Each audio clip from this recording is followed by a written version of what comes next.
What the price difference between ham and bacon tell us about inflation? Shoppers in the meat aisle may have noticed something weird last month.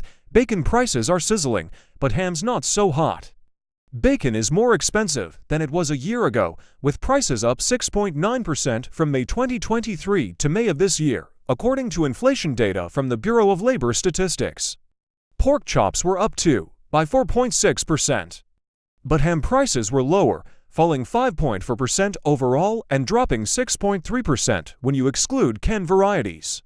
What gives? Econ buffs may remember that prices are set according to supply and demand.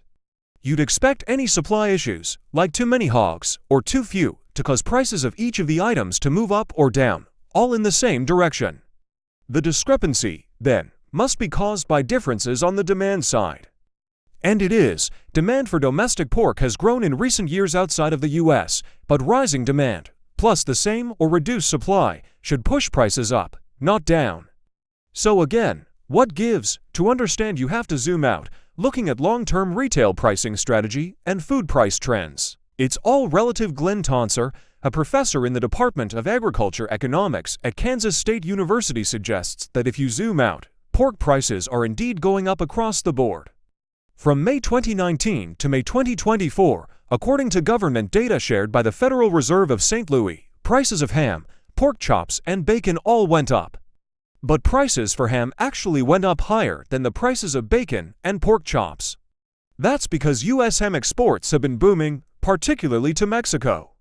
In the middle of that 5-year period, we had that Mexican demand boost, Tonser said. The U.S. market's competing with Mexico for the same ham, he added. So the prices are going to be higher domestically. So that year-over-year decrease you see in the grocery store is really just a drop from those heights. People love bacon. Another reason for high bacon prices: strong demand. Even when it's expensive, people are more willing to pay for bacon than they are maybe some other pork products, said Christine McCracken, senior animal protein analyst at Rabobank. Retailers set prices strategically.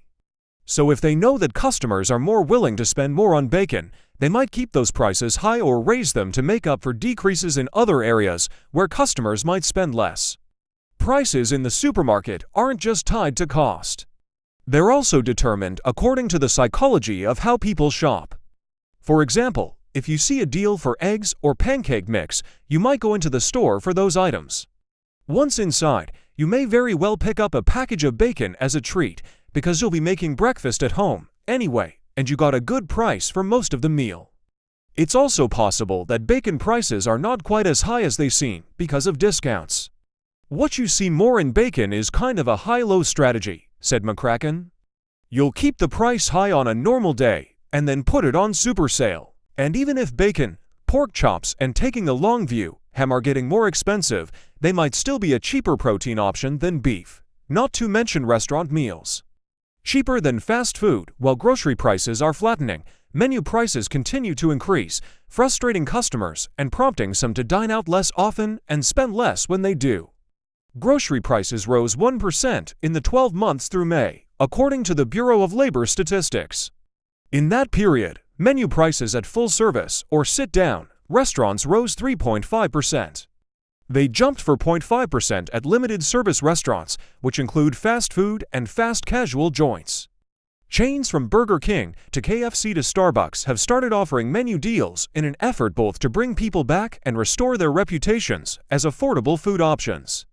Still, buying bacon from the supermarket and making a sandwich at home is cheaper than buying ABLT or a bacon cheeseburger from a restaurant. Even if grocery store bacon is pricier than it was this time last year.